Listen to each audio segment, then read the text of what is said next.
저희 교회가 함께 믿음의 걸음을 걸어나가는 동안 제 마음속에 늘 떠오르는 기도의 제목 한두 가지가 있습니다.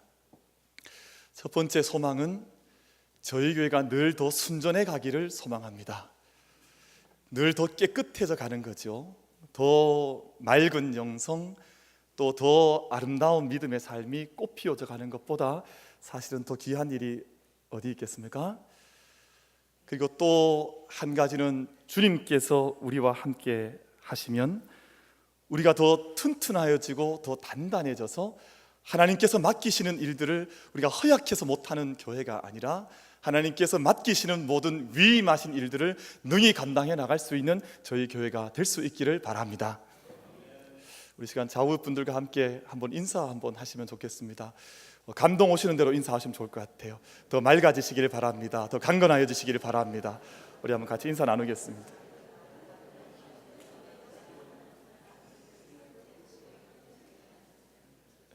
인사 그렇게 하시면 되겠죠. 조금 좀 지저분해 보이시면 맑아지시기 바랍니다. 이렇게 인사하시면 되고, 좀 연약해 보이시면 좀 강건해지시기 바랍니다. 그렇게 인사하면 되지 않겠습니까? 저희 재단 안에 정말 맑음의 은혜, 강건함의 은혜가 저희 교회와 모든 성도들 가운데 함께 있게 되기를 축복합니다.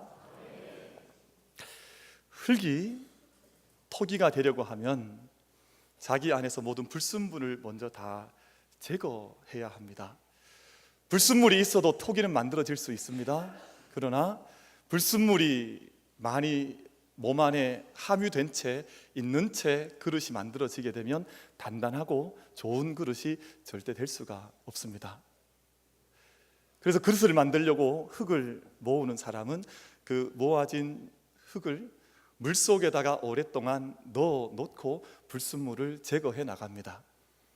많은 흙을 집어넣어도 그 안에서 좋은 흙을 얻는 것은 전체에서 70%에서 혹은 40% 정도만 흙을 쓸 수 있는 것이지 나머지는 다 불순물로 내버려야 하는 그런 불순물이 분리가 됩니다. 자갈이 분리가 되기도 하고, 때로는 나무의 뿌리가 분리되기도 하고, 흙이 분리가 되기도 하고, 철분이 분리가 되기도 하고, 남는 흙이 있습니다. 그 흙을 가리켜서 테토라고 부릅니다. 아이벨 태자를 쓰거든요. 이 흙을 통해서 좋은 그릇이 태어난다고 하는 그런 의미를 담고 있는 것 같아요. 그 테토를 가지고 이제 좋은 그릇을 만들기 시작을 하는 것입니다. 테토의 품질이 좋으면 좋을수록 더 섬세한 그릇 만들 수 있어요. 더 투명하고 더 맑은 소리가 나고 더 깨끗한 그릇을 만들 수 있습니다. 테토가 좋으면 좋을수록 더 큰 그릇을 만들 수 있습니다. 테토의 성격이 나쁜 흙들은 큰 그릇을 만들 수가 없지요. 그래서 보다 더 섬세한 그릇, 보다 더 큰 그릇은 테토가 좋아야 만들어 나갈 수가 있습니다. 테토를 통해서 좋은 그릇의 모양을 만들지 않겠습니까? 물레에서 돌려서 좋은 그릇의 모양이 나오고 나면 그 다음은 이 테토의 성격이 변해야 됩니다. 아직까지는 흙에 불과하지요. 그러나 여기에 열을 가하고 불을 가해서 1000도에서 1300도를 넘어가는 그 불을 잘 견디게 되면 제가 잘 아는 자기가 나오는 거예요. 그 전까지는 고령토에 불과했지만 좋은 흙이었지만 이제는 흙의 차원을 넘어가서 1300도 불을 견디고 나면 정말 좋은 자기가 되어서 작품이 거기에서 나오는 것입니다. 신앙생활의 원리도 이와 다르지를 않습니다. 내 안에 내가 버려야 할 것들, 불순물이 정말 내 절반을 버리는 것이라 할지라도 내가 버려야 할 것들이 많이 있다면 아낌없이 버릴 수 있어야 합니다. 내 안에 있는 불순물이 어떤 것들이 있는지, 내 생각이 온전치 못했다면 생각을 버려야 하고, 내 안에 영적인 자세가 잘못되었다면 자세를 버려야 하고, 혹여 내가 믿노라 했지만 나의 습관 속에 믿음의 습관이 아니었던 것들은 다 버려야 정말 좋은 하나님께서 쓰실 수 있는 자기와 같은 좋은 그릇들로 태어날 수가 있는 것입니다. 그리고 말씀과 성령의 불꽃 가운데에서 강도 높은 시험이든 환난이든 넉넉히 이겨낼 때라야 하나님의 사람으로 온전하게 태어날 수가 있지요. 오늘 저희가 주님 앞에 예배드리고 거룩한 성일을 다 보내고 있는데, 우리가 무의미한 지난주와 같은 동일한 성일이 아니라 내가 버려야 할 것들을 마음껏 주님 앞에서 씻어낼 수 있고, 또 내가 새롭게 단련받아야 될 것들을 다시 한번 성령의 조명하심 가운데, 성령의 불꽃 가운데, 뜨거운 은혜 가운데 우리가 새롭게 하나님의 사람으로 빚어질 수 있고 단련되어질 수 있는 거룩한 성일 보낼 수 있는 저희들이 될 수 있기를 축복합니다. 그런 성일을 저희가 다 보내야 되지 않겠습니까? 요나서의 주인공인 요나는 열렬한 민족주의자였습니다. 요나가 그냥 저희가 늘 기억하시는 대로 요나 생각하시면 뭐부터 기억나십니까? 물고기 뱃속에 들어간 거 기억나죠? 보통은 저희가 물고기를 잡아먹어야 하는데 세상에 참 유일하게 물고기 뱃속에 들어갔다가 살아서 나온 사람, 제가 그렇게 요나를 많이 기억합니다만, 요나서는 짧지만 1장부터 4장까지 잘 묵상을 해보면 요나는 민족주의자였습니다. 당시 주전 8세기경 사람이었는데 여로보암 2세라고 하는 왕이 다스릴 때 활동했던 선지자였습니다만, 그 당시에 그 중동 메소포타미아 지역 그 일대를 장악해 나갔던 세력과 나라는 아수르라고 하는, 저희 교과서에는 아시리아라고 하는 나라로 나옵니다만, 그 아시리아가 주전 7세기 8세기경에 그 지역의 헤게모니를 장악하고 있던 때였습니다. 그리고 그 아수르의 수도가 바로 오늘 본문에 나오는 니느웨라고 하는 도성이었는데, 니느웨 사람들, 아수르 사람들이 얼마나 흉폭했던지 그 모든 중동 지역의 모든 연약한 나라들, 작은 나라들에게는 공포의 대상이었습니다. 그들이 한 나라를 침략하면, 한 지역을 침략하면 그냥 두지를 않았습니다. 문화이든 도성이든 백성들이든 불태워서 모든 것을 없앨 만큼 아주 포악한 성정을 가지고 있던 사람들이 아시리아, 아수르, 니느웨 사람들이었습니다. 젊은이들을 잡아서 자기 나라로 포로를 끌고 갈 때 그냥 이렇게 팔을 묶거나 몸을 묶어서 가지를 않고, 주일 아침에 좀 표현하기는 좀 그렇습니다만 코를 다 엮어서 갔습니다. 코와 코를 꿰어서 젊은이들을 끌고 갔습니다. 그리고 어떤 지역에서 반란이 일어나면 얼마나 포악한 일을 했는지 차마 이 말씀 못 드리겠습니다. 너무너무 포악하게 했어요. 그러니까 역사서를 읽어보면 아수르라고 하는 나라가 모든 사람들, 모든 나라들, 연약한 나라들의 공분을 샀던 그런 나라였습니다. 배반을 하는 나라는 그저 두지 않는 아주 처절하게 복수했던 나라가 바로 아수르였습니다.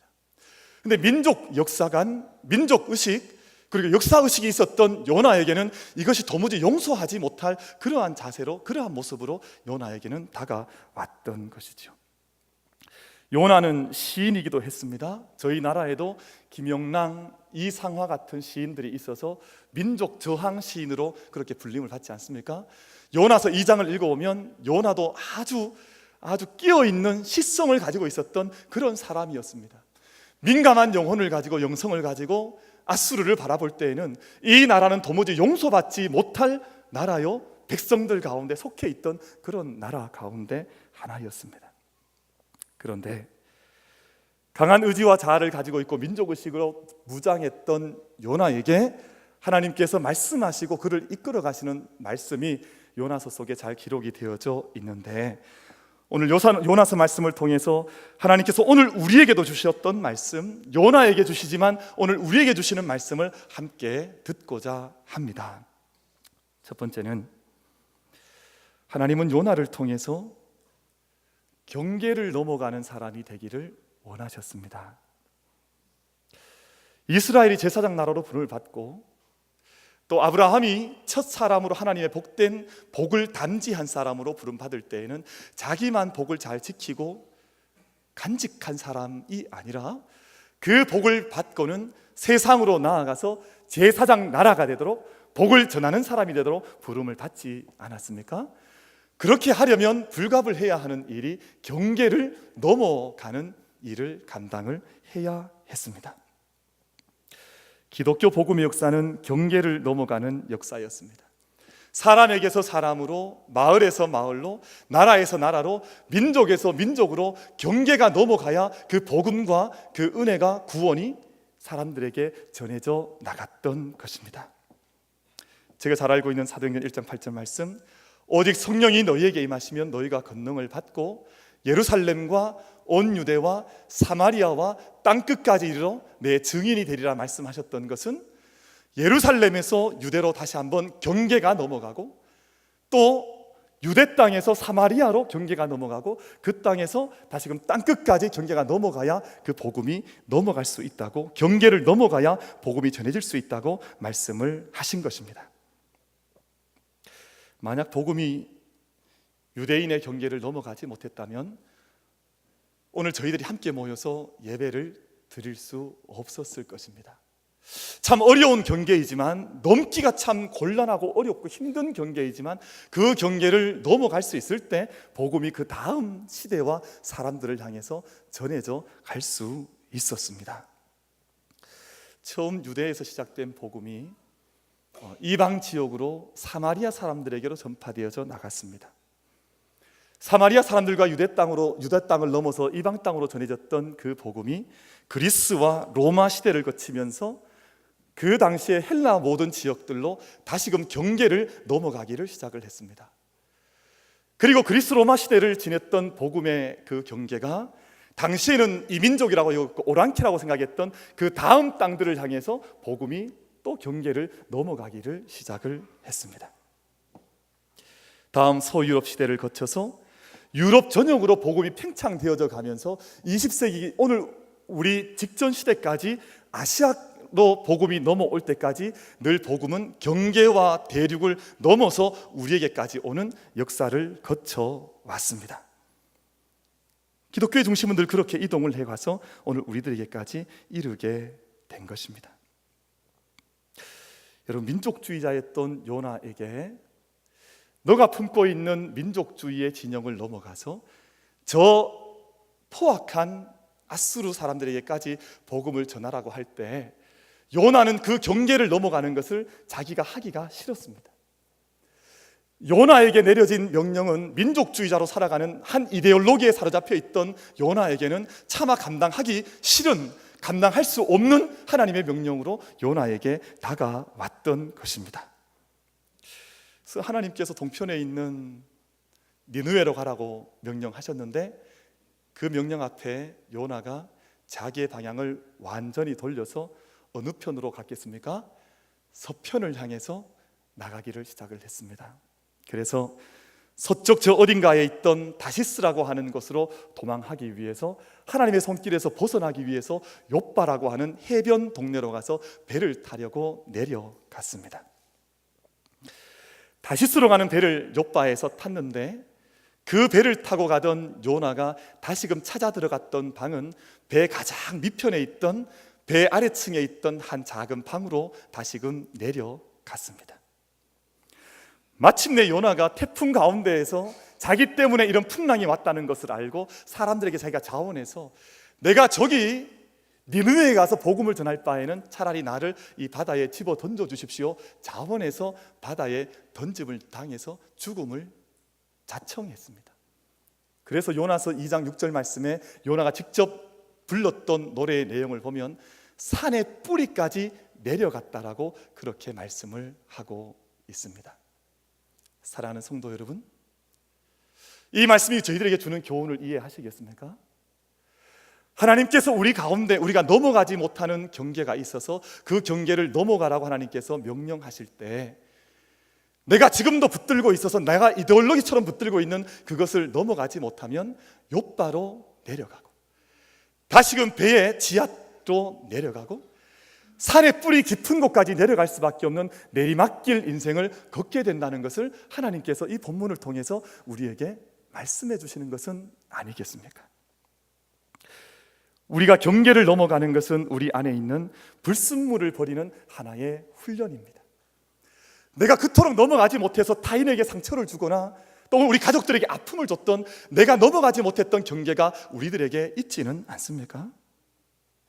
경계를 넘어가는 것은 자기를 부인하는 중요한 신앙의 덕목 가운데 하나입니다. 내가 그 가운데에서 자리 잡고 움텄던 그곳에서 한 번은 그 뿌리를 뽑아서 넘어가라고 하시는 것은 우리 자신을 부인하고 하나님의 명령 앞에 우리가 순종할 수 있는 길로 나아가라고 하는 하나님의 부르심인데, 그 부르심을 바르게 듣지 못해서 하나님께서 경계를 넘어가라고 명령하시는 것을 알지 못해서 반대 방향으로 넘어가는 것은 도리어 더 깊은 내리막의 인생을 걸어가게 된다고 하는 것입니다. 빌립보서 3장 7절 말씀 이하에 사도 바울은 그렇게 말씀을 했습니다. 그러나 무엇이든지 내게 유익하던 것을 내가 그리스도를 위하여 다 해로 여길 뿐더러 또한 모든 것을 해로 여김은 내 주 그리스도 예수를 아는 지식이 가장 고상함을 인함이라. 내가 그를 위하여 모든 것을 잃어버리고 배설물로 여김은 그리스도를 얻고 그 안에서 발견되려 함이다 라고 말씀을 하고 있습니다. 오늘 저희가 요나에게서는 민족의식과 저항의식이 그가 생명처럼 붙들고 있었던 이데올로기였어서 자기가 넘어가지 못한 것이었다면, 혹은 저희들이 지금까지 넘어가지 못했던 것은 어떤 것이었습니까? 정말 내가 하나님 앞에서 내가 경계로 삼아 있어서 넘어가야 됨에도 불구하고 넘어가지 못한 채 혹시 갇혀있던 어떤 울타리는 있지를 않았습니까? 오늘 저희가 하나님의 복된 성일과 이 은혜의 복된 날을 지내는 동안 하나님께서 패스오버 6월절을 명하셨던 것처럼 죽음이 그 자리에 임하지 못하고 패스오버 할 때 저들의 생명이 구원받을 수 있었던 것처럼 저희가 넘어가지 못했던 그 자리에서 다 함께 넘어갈 수 있는, 경계를 깨뜨릴 수 있는 은혜가 우리들에게 있게 되기를 바랍니다. 그것이 믿음의 은혜라는 것을, 그것이 믿음의 도전이라고 하는 것을 말씀이 요나서를 통해서 우리에게 말씀하는 것이죠. 둘째로 하나님은 요나가 하나님을 알아나가는 그 영적인 어떤 뒤집힘이라 그럴까요? 거칠게 표현하면 뒤집힘입니다만 정말 영적인 화학작용이, 영적 작용이 요나에게서 일어나기를 바라셨습니다. 요나서를 읽으면서 요나를 좀 가볍게 생각하시는 분들이 있는 것 같아요. 너무너무 자기 고집이 많아서 바다에 막 뛰어들었던 사람, 혹시 요나를 좀 우습게 생각하시는 분들은 오늘 좀 회개를 하시길 바랍니다. 왜냐하면 요나는 저희가 그렇게 쉽게 생각할 만한 분이 아니에요. 왜냐하면 요나의 태토, 요나는 이미 하나님 앞에서 훈련받을 많은 훈련을 받았던 사람이었습니다. 자기의 불순물을 많이 하나님 앞에서 버렸던, 주님 앞에서 이미 많은 부분 훈련된 걸음을 걸어오던 영성의 사람이었습니다. 그러니까 선지자로까지 부름을 받지 않았겠습니까? 그런데 잘 다듬어져 있긴 하지만 하나님께서 요나에게 바라는 또 한 분의 하나님의 소망이 있었습니다. 이제는 온도가 1000도 되는 곳까지 한 번 더 들어가기를 원하셨어요.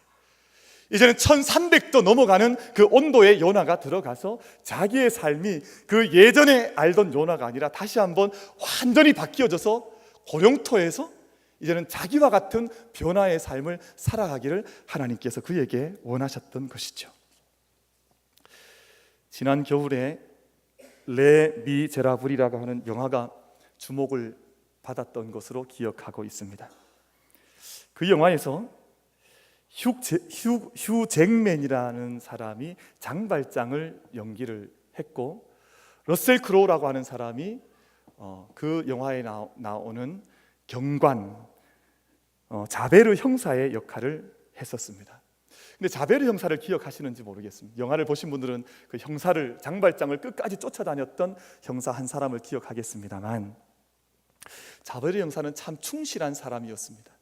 자기의 법, 자기의 원칙, 자기가 좋은 나라로부터 세움받은 공무원, 공직에 있는 사람이라고 하는 생각 속에서 자기의 인생을 아주 충직하게 달려갔던 사람이 자베르 형사였습니다. 법과 원칙에 참 충실했고 그 안에 구원의 길이 있다고 보았기 때문에 도망자였던 장발장을 자베르는 체포해야 했고 그를 놓아줄 수가 없었습니다. 그런데 장발장을 거듭거듭 만나면서 자베르 마음속에 법 외에 다른 것이 있다고 하는 것을 조금씩 경험해 나가기를 시작을 했습니다.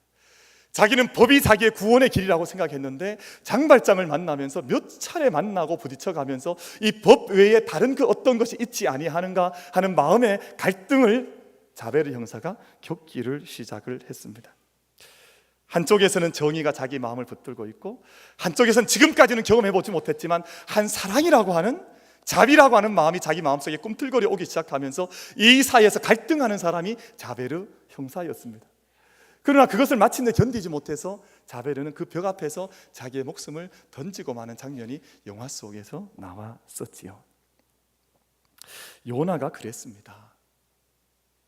요나는 하나님 앞에서 정의로운 민족주의적인 마음을 가지고 있긴 했지만 하나님께서 지금도 긍휼히 여기셔서 가라고 하는 그 땅에 대한 하나님의 마음은 아직 읽어내지 못해서 자기의 정의감과 하나님께서 가라고 하는 사랑의 마음 속에서 갈등하면서 그 앞에서 고민했던 한 사람이 바로 요나라고 하는 사람이었습니다.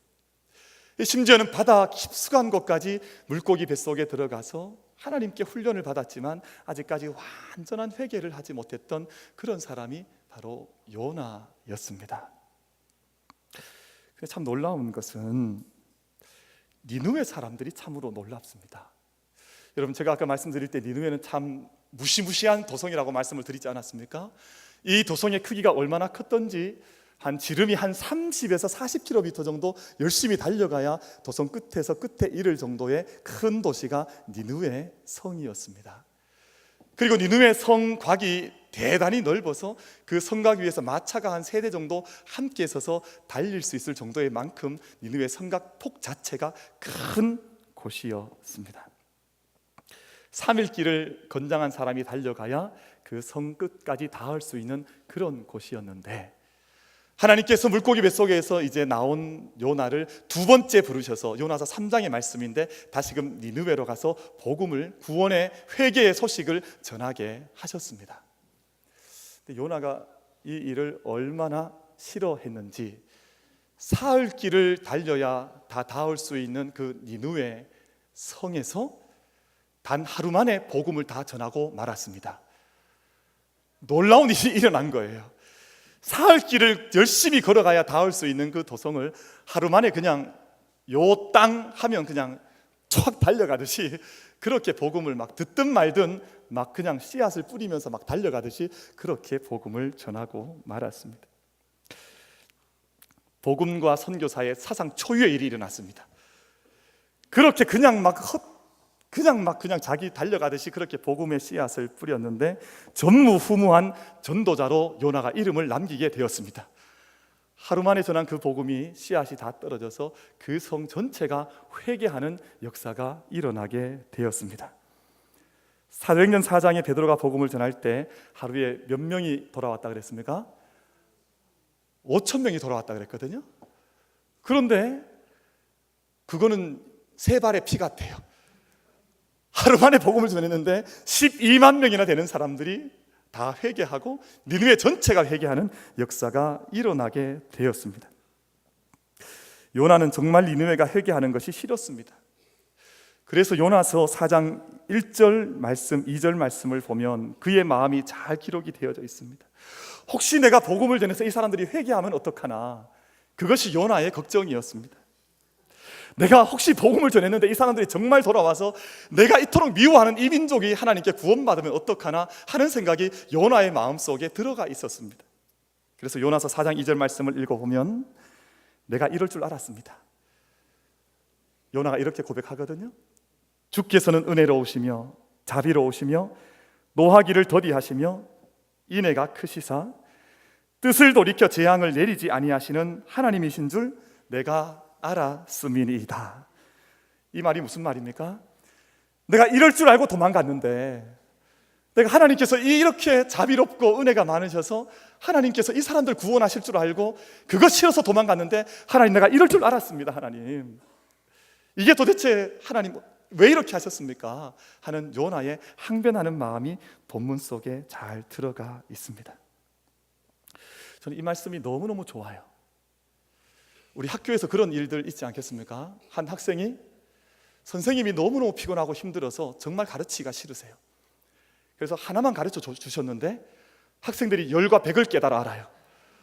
야, 너무너무 좋지 않겠습니까? 저는 이 말씀을 저에게도 좀 이렇게 좀 대입을 시켜봤습니다. 목회자가 너무 참 설교를 참 못해서 참 설교를 참 준비한다고 하지만 참 잘 못 전하지만 성도들께서 깨달아 아는 것은 열을 깨달아 알고 백을 깨달아 안다면 얼마나 신나겠습니까? 저희 교회가 그런 교회가 될 수 있기를 바랍니다. 우리가 좀 못하더라도 하나님께서 역사를 일으키시면, 근데 요나서를 읽어보면 바로 그런 역사가 일어나요. 그래서 구원의 역사는 하나님의 주권 아래에 있는 것이지 사람의 노력, 사람의 전체 속에 있는 것이 아니라는 것을 요나서가 계속 가르쳐 줍니다. 저희 만민교회가 정말 하나님의 주권을 사모해서 우리의 노력하는 것이 열이라면 하나님의 역사는 백처럼 일어날 수 있는 교회가 될 수 있도록 우리가 함께 기도하며 하나님의 은총 의지할 수 있는 공동체가 될 수 있기를 바랍니다. 저는 지금까지 살아오면서 늘 그 은혜가 있었습니다. 제 마음속에 늘 그 은혜가 있어요. 하나님, 저는 열을 구했는데 하나님께서 백을 허락하시는군요. 그럼 정말 저희가 열을 노력했는데 우리가 열만 주신다면 하나님 그런 하나님이 아니세요. 하나님의 주권과 하나님의 사랑 안에서는 우리가 구했던 것 그 갑절의 은혜를 주시는 분이 하나님이신 줄 믿습니다. 느니웨 사람들이 정말 달라졌습니다. 엉터리 같은 일이 일어났습니다. 3장 5절 말씀을 보니 하나님을 믿고 금식을 선포하고 높고 낮은 자를 막론하고 다 굵은 배의 옷을 입었다 그랬습니다. 이 무슨 말씀이냐 하면 신앙의 회개 운동과 신앙의 변혁이 운동이 일어나는데 땅 아래로부터의 변혁이 일어났다는 그런 뜻입니다. 백성들이 막 뛰어가면서 복음 전했던, 회개 전했던 그 요나의 선포를 듣고 백성들 안에서 막 야, 이것이 정말인가 보구나, 진짜인가 보구나 하는 그런 마음을 막 가지고 회개하는 운동이 일어났다는 그런 뜻입니다. 백성들이 먼저 회개했더니 그 다음 왕이 회개하는 역사가 일어났습니다. 왕이 자기의 조복을 벗었다 그랬습니다. 왕의 옷을 벗고 베옷을 입고 심지어는 제 위에 올라앉아서 온 백성들, 온 나라가 다 함께 회개하는 그러한 선포를 왕이 하게 되었습니다. 참 초유의 요나서는 참 놀라운 일들이 참 많습니다. 어떤 회개까지 나타나냐 하면 동물들도 회개하게 했습니다. 그래서 왕이 선언을 했는데 너희들만 금식하지 말고 동물도 다 금식하게 해라. 왕이 참 성격이 개팍했던 것 같아요. 그래서 소도, 염소도, 닭도 다 같이 금식했습니다. 그래서 모든 동물들까지 다 금식했는데 저는 이 니느웨 성이 주는 회개의 교훈이 있다고 생각을 합니다. 요나의 회개는 물리적인 회개였다면 요나는 물고기 뱃속까지 산의 뿌리까지 내려갔음에도 불구하고 아직 하나님의 마음을 다 알지를 못했는데 그 요나가 전하는 그 정말 아직까지 큰 감동을 받지 못하고 전했던 그 말씀을 듣고 니느웨 전체가 회개하는 역사가 이 도성 안에서 일어났던 것이지요. 오늘 사랑하는 믿음의 식구들, 우리 만민교회 성도들께서 우리가 회개하고 주님을 섬길 때 겉사람으로 주님 섬기는 것이 아니라 속사람으로까지 우리가 육신의 회개가 아니라 영적인 회개까지 나아가서 정말 하나님의 뜻을 받들 수 있는 저희들이 될 수 있기를 바랍니다. 그런 교회가 될 수 있기를 바랍니다. 우리가 겉사람의 모습이 아닌 것이죠. 더 깊은 곳까지 나아가서 속사람의 회개까지, 정말 니느웨 사람들이 그렇게 치열하게 회개했던 그 모습까지 나아가라고 하나님께서 도전하는 것 아니겠습니까? 마지막 세 번째로 하나님께서 요나에게 보여주신 것은 정의와 사랑이 입맞춤하는 것이었습니다. 요나는 원래 성격이 참 강한 사람이었습니다. 그리고 하나님 앞에서 마음이 들지 않으면 하나님 앞에서도 막 성을 내고 하나님 앞에서도 싫어하는 것을 그대로 막 분을 바라던 그런 매우 강했던, 저희들 말로 하면 좀 겁이 없던 사람이었습니다. 하나님 앞에서도 막 성내고 하나님께 분을 바라고 그런 사람이었죠. 그는 기쁨을 잘 누리지 못했던 사람이었습니다. 12만 명이나 넘는 사람이 하나님 앞에서 회개하고 돌아왔는데 그것 때문에 기뻐하지를 않았던 사람이었습니다. 하나님께서 이렇게 하실 줄 알고 제가 도망갔는데 도리어 그 분을 막 바라던 사람이었죠. 그래도 한 가닥 희망을 가지고 요나가 했던 일이 니느웨 성이 바라보이는 한 산에 올라가서 니느웨 성이 망하기를 기다리는 것이었습니다. 참 대단한 양반이었습니다. 그 기다리던 언덕 위에 너무 햇빛이 많이 내리쬐는데 하나님께서 작은 박씨 하나를 떨어뜨려 주셔서 하루 만에 큰 그늘이 요나 머리 위에 질 수 있도록 만들어 주셨습니다. 요나가 평생 기쁨을 잘 모르고 살던 강한 성품의 사람이었는데 이것 때문에 처음으로 요나가 얼마나 기뻐하는지 모릅니다. 요나서 4장 6절 말씀을 보면 요나가 박넝쿨을 인하여 심히 기뻐했다 그랬습니다. 다른 생명이 12만 명이 돌아와서 회개하는 것으로는 기뻐하지 않았던 사람이 자기 안에 자기 머리를 덮어주는 그늘 하나 진 것 때문에 그렇게 심히 기뻐하는 사람으로 변화되었다는 것이죠. 하나님께서 참 재미있으세요. 작은 벌레를 한 마리 보내셔서 요나 머리 위에 그늘을 드리웠던 그 박넝쿨을 갉아 먹게 하셨습니다. 그랬더니 다 말라버렸어요. 햇빛이 다시금 요나 머리 위에 내리쬐었습니다. 그때 요나가 무슨 말 하냐 하면 하나님께 막 대어듭니다. 막 항의합니다. 제가 이렇게 사는 것보다는 차라리 죽는 게 낫겠습니다. 그늘 하나 없어졌을 것뿐인데 내가 죽으면 좋겠습니다. 요나가 그런 사람이었습니다. 자신 안에 있는 정의의 마음은 너무너무 강직하게 붙들고 있는 민족주의자였을지는 모르지만 하나님께서 하나님의 마음으로 지금 이 사람들 구원받게 하시려고 하는 하나님의 사랑의 마음은 아직까지 잘 알지 못하는 그런 사람이었습니다. 하나님께서 정말 요나에게 원하시는 것이 무엇이었겠습니까?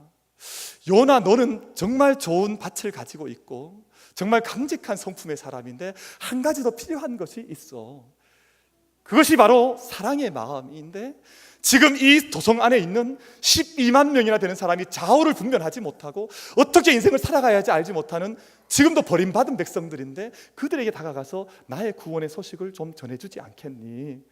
하나님께서 원하시는 것은 정의와 사랑이 요나의 영혼 속에서 입맞춤해서 그 은혜 아래에서 정말 사랑을 선포할 수 있는, 정말 구원을 선포할 수 있는 하나님의 선지자가 되도록 하는 것이 하나님의 마음이었던 것입니다.